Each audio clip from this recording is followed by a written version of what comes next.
జ్ఞానేశ్వరి కేసులో big twist అని చెప్పుకోవాలి. పోలీసులకు హైకోర్టు కీలక ఆదేశాలను జారీ చేసింది. పాప ఆచూకీ కనుగొనేందుకు తీసుకున్న చర్యలకు సంబంధించిన వివరాలన్నీ, ప్రస్తుత పరిస్థితిపై కూడా నివేదికని ఇవ్వాలి అంటూ హైకోర్టు ఆదేశాలను జారీ చేసింది. మిస్ అయిన పిల్లల విషయంలో సుప్రీంకోర్టు ఇచ్చిన స్టాండర్డ్ ఆపరేటింగ్ ప్రొసీజర్ని పాటించారా లేదా చెప్పాలంది కోర్టు. జ్ఞానేశ్వరి మిస్ అయి ఇవాళకి ఎగ్జాక్ట్లీ 18 రోజులు. ఇప్పటికీ కుక్క పోస్ట్ మార్టం రిపోర్ట్ రిలీజ్ చేయలేదు పోలీసులు. చిన్నారి ఆచూకీ కనుగొనడంలో మరి పోలీసులు విఫలమయ్యారా, నిజంగానే ఫెయిల్ అయ్యారని అనుకోవాలా? హైకోర్టులో పిల్ని దాఖలు చేశారు లాయర్ శ్రీకాంత్. బాలిక కోసం ప్రయత్నాలు చేస్తున్నామంటూ పోలీసులు తరఫు నుంచి లాయర్ వాదించారు. మొదట కిడ్నాప్ కోణంలో పోలీసులు విచారణ చేశారు. తర్వాత అడవి జంతువుల కోణంలో దర్యాప్తు చేశారు. ఎన్నో ప్రయత్నాలు చేసిన ఆ పాప ఆచూకీ మాత్రం ఇప్పటికీ దొరకలేదు. మొత్తం మీద హైకోర్టుని ఒక అడ్వకేట్ ఆశ్రయించారు. పబ్లిక్ ఇంట్రెస్ట్ లిటిగేషన్ కేసుని ఆయన దాఖలు చేసి అసలు పాప విషయంలో పోలీసులు ఎలా ప్రవర్తించారు, ప్రొసీజర్ని ఫాలో అయ్యారా, సుప్రీంకోర్టు గైడ్ లైన్స్ ఏం చెప్తున్నాయి, సాధారణంగా కిడ్నాప్ అయిన తర్వాత 24 గంటల్లో ఏం చేయాలి, 48 గంటల్లో ఏం చేయాలి అంటూ కొన్ని గైడ్ లైన్స్ ఉన్నాయి. ఆ గైడ్ లైన్స్ని నిజంగానే పోలీసులు ఫాలో చేశారా? ఆ పాప విషయంలో పోలీసులు తీసుకున్న ప్రతి చర్య, వాటికి సంబంధించిన ప్రతి డీటెయిల్ కూడా హైకోర్టుకి అందించాలి, ఒక నివేదికని ఇవ్వాలి అంటూ కూడా ప్రస్తుతానికి హైకోర్టు అడగడం జరిగింది. మరోపక్కన ప్రజెంట్ సిట్యుయేషన్ ఏంటి, ప్రస్తుత పరిస్థితుల పైన కూడా, అంటే ఇప్పుడు ఏం చేయబోతున్నారు, ఇప్పుడు ఏం చేస్తున్నారు పోలీసులు, ఇంకా ఏం చేయాలని ఆలోచిస్తున్నారు, వీటికి సంబంధించిన ప్రతి విషయాన్ని హైకోర్టుకి ఒక నివేదిక రూపంలో ఇవ్వాలంటూ హైకోర్టు ఆదేశాలను జారీ చేసింది. 18 రోజులైంది వాస్తవానికి. మరి ఒక లాయర్ ఇనిషియేటివ్ తీసుకున్నారు. ఆ లాయర్ ప్రస్తుతానికి పాప విషయంలో పోలీసులు ఎలా ప్రవర్తించారు, ఏం చేశారు ఇప్పటిదాకా. మరోపక్కన జిల్లా ఎస్పీ, ఫారెస్ట్ అఫీషియల్స్ అందరూ చెప్పే విషయం ఏంటి, చాలా క్లియర్గా మేము పాప దొరికేంత వరకు గాలింపు చర్యలను చేపడతామంటూ మాట్లాడుకొచ్చారు మొదటి నుంచి. మరి ఒక్కోసారి ఏమో కిడ్నాప్ కోణంలోనే ఇది ఖచ్చితంగా మూడో వ్యక్తి చేసి ఉంటాడు అంటూ అభిప్రాయపడి అదే కోణంలో ఇన్వెస్టిగేషన్ని ముందుకు తీసుకెళ్లే ప్రయత్నం చేశారు.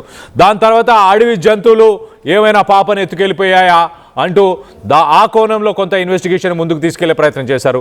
చుట్టుపక్కల ఉన్న చెరువులు, కుంటలు, బావులు అన్నిటినీ వెతికి దాని తర్వాత మరి ఇక్కడ పరిసర ప్రాంతాల్లో అసలు అటవీ జంతువులే లేదంటూ ఫారెస్ట్ అధికారి చెప్పిన దాఖలాలు మనం చూసాము. ఓన్లీ అడవి పందులు, కొండ సిలువలు మాత్రమే ఉన్నాయి. పాప వయసుకు తగ్గట్టు ఒక 10 కిలోల బరువు ఉంటుంది కాబట్టి కొండ సిలువ తిన్నా కూడా అక్కడి నుంచి కదలలేని పరిస్థితి. సో కొండ సిలువల పాములని రూల్ అవుట్ చేసేశారు. అడవి పందులు దాడి చేస్తుంటే దానికి సంబంధించి అంటే పాప ఆనవాళ్ళు, పాప బట్టలకు సంబంధించిన ఆనవాళ్ళు, లేక రక్తపు మరకలు అలా ఏవైనా కనిపించే అవకాశం ఉండేది, అది కూడా లేకుండా పోయింది. మరోపక్కన కుక్క, పాప ఇద్దరు కూడా మిస్ అయిన తర్వాత సుమారు 1 గంట 10 నిమిషాల తర్వాత సిహెచ్ అగ్రహారంలోని ఒక గుడి దగ్గరనే మరి మరోపక్క కుక్క కనిపించడం అది కొంత ఆశ్చర్యానికి గురి చేసింది. ఆ సీసీటీవీ ఫుటేజ్ని మరి ముందుగానే పోలీసులు సరిగ్గా పరిశీలించలేకపోయారా? పాప మిస్ అవ్వడానికి గల కారణాలు, దానిపైన పోలీసులు ఇప్పటిదాకా తీసుకున్న చర్యలు, వీటన్నిటిపైన ఒక నివేదికని హైకోర్టుకి సబ్మిట్ చేయాలంటూ ఒక లాయర్ అయితే మొత్తానికి ఒక పిల్ని దాఖలు చేస్తే హైకోర్టు స్పందించింది. పోలీసులకి దానికి సంబంధించి నోటీసెస్ని సర్వ్ చేసినట్టు తెలుస్తుంది. మొత్తం మీద దీనికి సంబంధించి మరింత అప్డేట్ తీసుకునే ప్రయత్నం చేద్దాం. మా ప్రతినిధి ప్రకాష్ ఉన్నారు, ప్రకాష్తో మాట్లాడి తెలుసుకునే ప్రయత్నం చేద్దాం. ప్రకాష్, చెప్పండి, ఏంటి ఈ పిల్ దాఖలు చేసిన తర్వాత హైకోర్టు పోలీసులకు ఎలాంటి ఉత్తర్వులని ఎలాంటి ఉత్తర్వులు ఇచ్చింది, ఏమేమి విషయాలపైన ఒక నివేదికని సబ్మిట్ చేయమని చెప్పింది?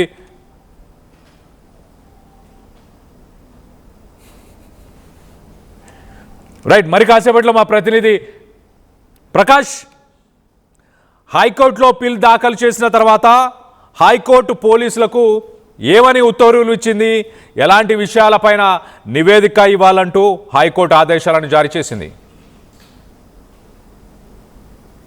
చిన్నారి జ్ఞానేశ్వరి ఇప్పటికే అదృశ్యమై నేటికి సరిగ్గా 19 రోజులు అవుతున్న పరిస్థితితో ఉంది. ఈ నేపథ్యంలోనే చిన్నారి జ్ఞానేశ్వరి ఎక్కడ అంటూ కూడా తెలుగు రాష్ట్రాల్లో మొత్తం అంతా కూడా హాట్ టాపిక్ గా మారింది. అంటే జ్ఞానేశ్వరి ఆచూకీ ఇప్పటికీ కూడా లభించలేదు. తన జాడ కోసం మొత్తం అంతా కూడా జల్లెడ పెడుతున్నప్పటికీ చిన్నారి జ్ఞానేశ్వరి ఎక్కడుందని కూడా ప్రతి ఒక్కరు కూడా ఇప్పుడు ప్రస్తుతం ప్రశ్నార్థకంగా మారింది. ఈ నేపథ్యంలోనే జ్ఞానేశ్వరి కోసం ఒక పక్కన పోలీసు బలగాలు అలాగే ఎన్డీఆర్ఎఫ్ బృందాలన్నీ కూడా జల్లెడ పడుతున్న పరిస్థితి అందరూ కూడా తెలిసిందే. ఈ నేపథ్యంలోనే ఈ జ్ఞానేశ్వరి సంబంధించిన విషయంలో అలాగే పోలీసులు సరైన దానికి సంబంధించిన వేలో వెళ్ళారా లేదా ఇన్వెస్టిగేషన్ చేశారా లేదా అనే కోణంలో మొత్తం అందరూ కూడా అనుమానాలు తలెత్తుతున్న నేపథ్యంలోనే దీనికి సంబంధించిన ఆ శ్రీకాంత్ అనే న్యాయవాది అయితే హైకోర్టును అయితే ఆశ్రయించారు. అలాగే జ్ఞానేశ్వరి ఏమైందంటూ కూడా అతనైతే హైకోర్టులో కూడా ఫిల్ దాఖలు చేసినటువంటి పరిస్థితి ఉంది. దీనిపై హైకోర్టు అయితే పోలీసులకు నోటీసులు జారీ చేసింది. అంటే ఈ కేసుకు సంబంధించిన మీరు ఏ విధంగా మీరు ముందుకు వెళ్ళడం జరిగింది, అంతేకాకుండా ఈ కేసులో ఎటువంటి మొత్తం మొదటి నుంచి కూడా ఆ పాప అదృశ్యమై మీకు వాళ్ళకి ఫిర్యాదు వచ్చినప్పటి నుంచి కూడా ఏ కోణంలో విచారణ చేపట్టారనేది కూడా పూర్తి వివరాలను ఇవ్వాలని కూడా చెప్పుకొచ్చారు. అంతేకాకుండా పాప అంటే ఏ కోణంలో అంటే ఒక పక్కన అడవి జంతువులను పక్కన కన్ఫ్యూజన్ గా ఉంది, మరో పక్కన పాపని ఎవరు ఏ విధంగా అదృష్టమైందో తెలియని పరిస్థితి ఉంది. అంతా కూడా మిస్టరీగా ఉంది. కానీ 19 రోజులు అవుతుంది పాపకు సంబంధించిన ఆచూకీ తెలియని పరిస్థితి ఉంది. తెలుగు రాష్ట్రాల్లో కూడా ఈ విషయం ఒక హాట్ టాపిక్ గా మారింది. జ్ఞానేశ్వరి కుటుంబ సభ్యులు మాత్రం తన పాప ఏమైంది ఏదో ఒక వివరాలు చెప్పాలంటూ కూడా తనైతే చెప్తున్నటువంటి పరిస్థితి ఒక పక్క కనపడుతుంది. ఈ నేపథ్యంలో మరి జ్ఞానేశ్వరి సంబంధించిన విషయంలో పోలీసులకు అయితే ప్రస్తుతం హైకోర్టు అయితే కీలక ఆదేశాలు అయితే ఇవ్వడం జరిగింది. పాప ఆచూకీ కనుక్కునేందుకు తీసుకున్నటువంటి చర్యలు అలాగే ప్రస్తుత పరిస్థితి ఏ విధంగా ఉందనే దానిపై కూడా వివరాలు ఇవ్వాలంటూ కూడా హైకోర్టు ఆదేశాలు ఇచ్చిన పరిస్థితి ఉంది. మిస్ అయిన విషయంలో సుప్రీంకోర్టు అయితే ఈ విషయంలో మరి శ్రీకాంత్ న్యాయవాది వేసినటువంటి ఫిల్ ఆధారంగానే ఆ వివరాలు పొందుపరచాలంటూ కూడా చెప్పిన నేపథ్యంలోనే ఇప్పుడు ప్రస్తుతం పోలీసులు కూడా అనేక కోణాలు అంటే మొదటి నుంచి కూడా కేవలం పాప ఏమైంది అనేది కూడా దాదాపుగా 200 మంది పోలీస్ బృందాలు కాకినాడ డివిజన్ కాకినాడ జిల్లా ఎస్పీ బిందు మాధవ ఆధ్వర్యంతో పాటు అలాగే ముఖ్యంగా పెద్దాపురం డిఎస్పీ ఎవరైతే ఉన్నారో బాలగంగాధర్ తిలక్ నేతృత్వంలో మొత్తం సర్కిల్ మొత్తం ఆయన ఉన్నటువంటి డివిజన్ పరిధిలో ఉన్నటువంటి పోలీసులందరూ కూడా బృందాలుగా జల్లెడ పెట్టారు. ఎస్డిఆర్ బృందాలు కూడా దీనిపై మొత్తం అంతా కూడా ముందుగా మొత్తం అంతా పరిశీలించారు. ఏపీ ఉప ముఖ్యమంత్రి కూడా పవన్ కళ్యాణ్ దృష్టికి వెళ్లడం జరిగింది. ఎన్డీఆర్ బృందాలతో పాటు అలాగే హనుమాన బృందాలు కూడా మొత్తం జల్లెడ పెట్టాయి. కానీ పాప ఆచూకీని ఏమాత్రం కూడా కనుగొనలేకపోయారు. వచ్చినటువంటి కుక్కకు సంబంధించిన విషయంలో కూడా ఆ పోలీసులు తీరుపై కూడా కొంచెం అలాగే జంతు ప్రేమికులు కూడా అసహనం వ్యక్తం చేస్తున్నారు. ఎందుకంటే కుక్క 3 రోజుల తర్వాత వచ్చింది. పాపకు సంబంధించిన ఒకే ఒక క్లూ, ఆ క్లూకి సంబంధించిన కుక్కకు సరైన వైద్యం అందిస్తే ఆ కుక్క బతికేదేమో అనేది కూడా జంతు ప్రేమికులు చెప్తున్నటువంటి వాదన. ఆ విషయంలో కూడా కొంచెం కుక్కకు సంబంధించిన విషయంలోనే దాని చనిపోయింది. ఆ కుక్కకు చనిపోయిన నేపథ్యంలో పోస్ట్ మార్టం రిపోర్ట్ కూడా రావాల్సిన పరిస్థితి ఉంది. కానీ అది కూడా ఇంకా లేట్ అవుతుంది. ఆ లేట్ అవుతున్న నేపథ్యంలో అందరిలో కూడా ప్రశ్నార్థకంగా మారుతుంది. పాప చిన్నారి జ్ఞానేశ్వరి ఎక్కడుంది, తన యొక్క జాడ ఇంకా తెలియని పరిస్థితి ఉంది. ఒక పక్కన అనేక అనుమానాలు అంటే అక్కడ ఉన్నటువంటి వలసకు సంబంధించిన ఎవరన్నా వచ్చి పాపను తీసుకెళ్లారా అనే కోణంలో కిడ్నాప్ కోణం అన్ని విధాలుగా మొత్తం అంతా కూడా పరిశీలించారు. అలాగే రైల్వే స్టేషన్ లో ఉన్నటువంటి మొత్తం అన్ని కూడా పరిశీలించారు మొదటి రోజుని. అలాగే సీసీ కెమెరాలన్నీ కూడా జల్లెడ పెట్టారు. కానీ మొదట కిడ్నాప్ అనుకున్నారు, కానీ కిడ్నాప్ కాదు, ఇది పాపని ఎవరు కూడా తీసుకెళ్లేదు, అడవి జంతువుల పని అని కూడా మరో పక్కన అడవి జంతువులకు సంబంధించిన డ్రోన్ విజువల్స్ కావచ్చు అవన్నీ కూడా జల్లెడ పెట్టారు. అవన్నీ కూడా ఎక్కడ కూడా పాపకు సంబంధించినటువంటి జాడ ఎక్కడ కూడా కనిపెట్టలేకపోయారు. కనీసం థర్మల్ డ్రోన్ ద్వారా అనుమాన బృందాలు ఏదైతే అడవి జంతువుల కదలికలు ఏమైనా ఉన్నాయనే దానిపై కూడా విచారణ అయితే చేపట్టారు. అయినా సరే పాపకు సంబంధించినటువంటి ఎటువంటి జాడా తెలియదు, అలాగే అడవి జంతువుల యొక్క కదలిక ఎక్కడ కూడా కనపడలేదు. ఈ నేపథ్యంలోనే ముఖ్యంగా 19వ రోజు జరుగుతుంది. పోలీసులు ఇంకా ఇన్వెస్టిగేషన్ చేస్తున్నారు. అలాగే కాల్ డేటా రికార్డింగ్ లో ఎటువంటి లోపాలు ఉన్నాయా లేదా అనే కోణంలో కూడా దర్యాప్తు చేస్తున్నారు. అలాగే వాళ్ళు చేసినటువంటి ఇన్వెస్టిగేషన్ లో ఇటీవల 2 రోజుల క్రితం ఆ డిఐజీ ఆఫీస్ నుంచి కూడా టెక్నికల్ టీం కూడా రావడం జరిగింది. ఆ టెక్నికల్ టీం కూడా ఈ కాల్ డేటా విషయంలో అలాగే సరైన విధంగా చేశామా లేదా అనేది కూడా ఒకటికి 2 సార్లు వాళ్ళు కూడా క్రాస్ చెక్ చేసుకున్నారు. కానీ ఇప్పుడైతే హైకోర్టుకి శ్రీకాంత్ అనే న్యాయవాది వెళ్ళిన నేపథ్యంలో హైకోర్టు అయితే పోలీసులకి అయితే కీలక ఆదేశాలు అయితే ఇవ్వడం జరిగింది. పాప విషయంలో మీరు ఏ విధంగా ముందుకు వెళ్ళారు, అలాగే పాపకి ఏం జరిగింది, అసలు ఆ రోజు ఏం జరిగింది, ఎవరెవరు ఉన్నారు, పాప కుటుంబ సభ్యులను పూర్తిగా విచారించారా, అలాగే పాపకు సంబంధించిన ఆ యొక్క ప్రాంతంలో కాల్ డేటాలో మొత్తం అన్ని కూడా డంపుని అన్ని కూడా పరిశీలించామంటున్నారు. 4800 కాల్ డేటాను డంపుని పరిశీలించామంటున్నారు. కానీ ఎవరు కూడా ఎటువంటి క్లూ కూడా రాకపోవడంతోనే ఈ కేసు విషయంలో అంతా కూడా మిస్టరీగా మారిపోయిన పరిస్థితి.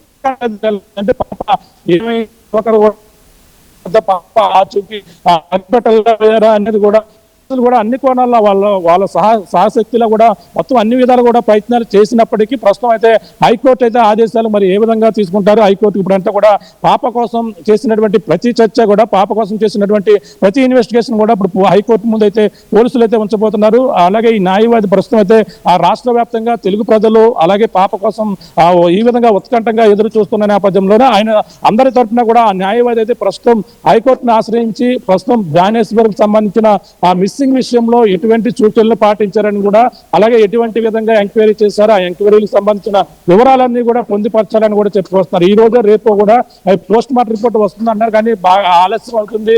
ఇప్పటికే 2 సార్లు ఆ పోస్ట్ మార్టం రిపోర్టు సంబంధించిన వివరాలు పూర్తిగా కొంచెం త్వరగా ఇవ్వాలంటూ కూడా ఫారెన్సిక్ అధికారులకి పోలీసులు కూడా లేఖ రాశారు. 2 సార్లు వాళ్ళు కూడా మెయిల్ పెట్టారు. ఈ నేపథ్యంలోనే పోస్ట్ మార్టం అయితే ఈ రేపు ఎల్లుండిలో కూడా వచ్చే అవకాశాలు ఉన్నాయని కూడా ఆ పోలీసు వర్గాల నుంచి మనకు వచ్చినటువంటి సమాచారం. ఇప్పుడైతే ప్రస్తుతం ఈ హైకోర్టు ఇచ్చినటువంటి ఆదేశాలు మరి పోలీసులు ఎటువంటి వివరాలు ఇస్తారు, 19 రోజుల పాటు చేసినటువంటి విచారణ ఏ విధంగా ఉంది, ఎన్డీఆర్ఎఫ్ బృందాలు ఎన్ని వెళ్ళాయి, ఎన్ని వచ్చాయి, ఏ ప్రాంతాలు జల్లెడ పట్టారు, అలాగే ఆ కాల్ డేటా అనుమానిత కాల్ డేటాలు ఎన్ని వచ్చాయి, ఎన్ని కాళ్ళను పరిశీలించారు, ఇవన్నీ డేటాలన్నీ కూడా పోలీసులు అయితే హైకోర్టు ముందు ఉంచే ఆ పరిస్థితులు అయితే ప్రస్తుతం అయితే నెలకొన్నాయని చెప్పాలి. Kalyan. Right Prakash, thanks for the latest update. మొత్తం మీద ఒక స్టాండర్డ్ ఆపరేటింగ్ ప్రొసీజర్ని పాటించారా సుప్రీంకోర్టు గైడ్లైన్స్ ప్రకారం? ఒకవేళ మిస్ అయిన పాప ఉంటే 24 గంటల్లోనే యాంటీ హ్యూమన్ ట్రాఫికింగ్ టీమ్స్ని యాక్టివేట్ చేయాలి. డిస్ట్రిక్ట్ వైజ్గా ఉన్న యాంటీ హ్యూమన్ ట్రాఫికింగ్ యూనిట్స్ ఎక్కడికక్కడ ఆపరేషన్స్ని కండక్ట్ చేయాలి. అలాగే విక్టిమ్ రికవరీ, రీహాబిలిటేషన్ ఇలాంటి కొన్ని ప్రొసీజర్స్ అంటూ సుప్రీంకోర్టు గైడ్లైన్స్ చెప్తుంది చాలా క్లియర్గా. సుప్రీంకోర్టు పోలీసులకి దిశానిర్దేశాలు ఇస్తుంది. పాప మిస్సింగ్ అయినా, బాబు మిస్ అయినా, చిన్నపిల్లలు మిస్ అయినప్పుడు ఎలాంటి ప్రొసీజర్ని ఫాలో అవ్వాలి, మరి ఆ ప్రొసీజర్ని పోలీసులు ఫాలో చేశారా? మరోపక్కన ఇక్కడ కుక్కకు సంబంధించిన రిపోర్ట్, ఆ కుక్క పోస్ట్ మార్టం రిపోర్ట్ ఇప్పటిదాకా ఎందుకు రావట్లేదు? దాంతో కొంత జాప్యం జరిగింది అంటూ కూడా చాలామంది చెప్తున్నారు. అంటే కుక్క రిటర్న్ వచ్చిన తర్వాత 3 రోజుల తర్వాత అది మళ్ళొకసారి పామాయిల్ తోటకి రిటర్న్ వచ్చినప్పుడు దాన్ని సరిగ్గా చూసుకోలేదు, దాన్ని సరిగ్గా తిండి పెట్టలేదు, దాన్ని జీపీఎస్ పెట్టే సమయంలో దాంతో కొంత హార్ష్గా బిహేవ్ చేశారు అన్న వాదనలు చాలా వచ్చాయి. మరోపక్కన అది చనిపోయిన తర్వాత కూడా సుమారు ఆల్మోస్ట్ ఒక 20 గంటల పాటు దాన్ని అధికారులు పట్టించుకోలేదు, దాన్ని అలా వదిలేశారు అంతే. ఆ ఫ్యామిలీ మెంబర్సే దానికి కొంత కవర్ కప్పి కొంత దాన్ని దాని మృతదేహాన్ని భద్రపరిచే ప్రయత్నం చేశారు. కానీ అధికారులు మరి 24 గంటలైనా, అంటే మధ్యాహ్నం 2:30కు చనిపోయిన తర్వాత కుక్క నెక్స్ట్ రోజు ఉదయం దాకా దాన్ని అలానే వదిలేశారు. ఇమీడియట్గా దాన్ని ఫ్రీజర్కి తీసుకెళ్ళి దాని మృతదేహాన్ని కాపాడి నిజంగానే వాస్తవంగా దాన్ని ఎవరైనా కొట్టారా, మనుషులే కొట్టారా, లేకపోతే జంతువులు ఏమైనా దాన్ని హాని చేసే ప్రయత్నం చేశాయా, ఇలాంటి వివరాలు కొంత ముందుగానే వచ్చుంటే ఈ కేసులో ఎంతో కొంత తోడ్పడేవి, ఎంతో కొంత సహాయం చేసే ఆ రిపోర్టు. ఇటు పోలీసు అధికారులు కూడా ప్రస్తుతానికి ఫోరెన్సిక్ డిపార్ట్మెంట్కి తొందరగా పోస్ట్మార్టం రిపోర్ట్ని పంపించాలి అంటూ మొత్తానికైతే లేఖ రాశారంట. వీటన్నిటిపైన ఏం చర్యలు తీసుకున్నారు అనే దానిపై ఒక క్లారిటీ కోసం హైకోర్టుని ఒక సదరు లాయరు ఆశ్రయించారు. హైకోర్టుని ఆశ్రయించి చాలా క్లియర్గా పోలీసులు ఇప్పటిదాకా తీసుకున్న చర్యలు ఏంటి, ప్రస్తుత పరిస్థితులు ఏంటి, వీటన్నిటిపైన నివేదిక ఇవ్వాలి అని అంటూ హైకోర్టు కూడా ఇనిషియేటివ్ తీసుకుంది. హైకోర్టు కూడా అధికారులందరికీ కూడా నోటీసెస్ని సర్వ్ చేయడం జరిగింది. ఈ ఘటనకు సంబంధించి పాప విషయంలో ఏం జరుగుంటుంది అన్న దానిపై మీ అభిప్రాయాలు ఏంటనేది కింద కామెంట్ రూపంలో తెలియపరచండి.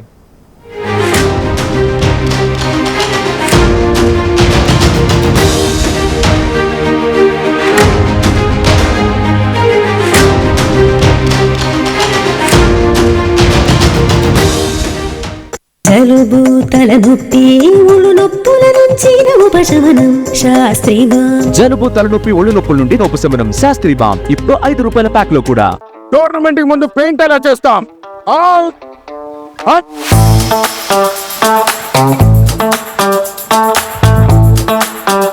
ప్లాన్ అయితే చాలా బాగుంది సార్, స్టేడియం పరిస్థితి చూడండి. టోర్నమెంట్ ముందు పెయింట్ ఎలా చేస్తాం?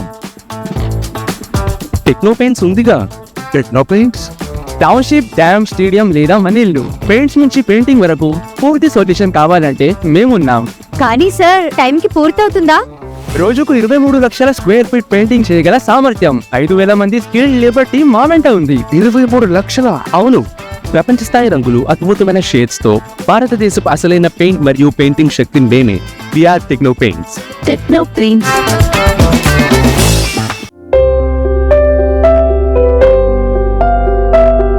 చిన్న చిన్న ఆనందాలు 35 ఏళ్లుగా నా జీవితంలో లేవు. 35 ఏళ్లుగా నేను డైపర్లలో బ్రతికాను. 6 సెంటీమీటర్ల ఫిస్టులా నా మూత్రాశయంలో లీక్ కారణమైంది. ఎవరూ నాకు సహాయం చేయలేకపోయారు. AINUలో వైద్యులను కలిసే వరకు. అక్కడ వారు రోబోటిక్ శస్త్రచికిత్సతో నాకు పరిష్కారం ఇచ్చారు. వారు నా ఆత్మవిశ్వాసాన్ని కూడా తిరిగిచ్చారు. Precision care makes it possible. The Center for Robotic Surgery at AINU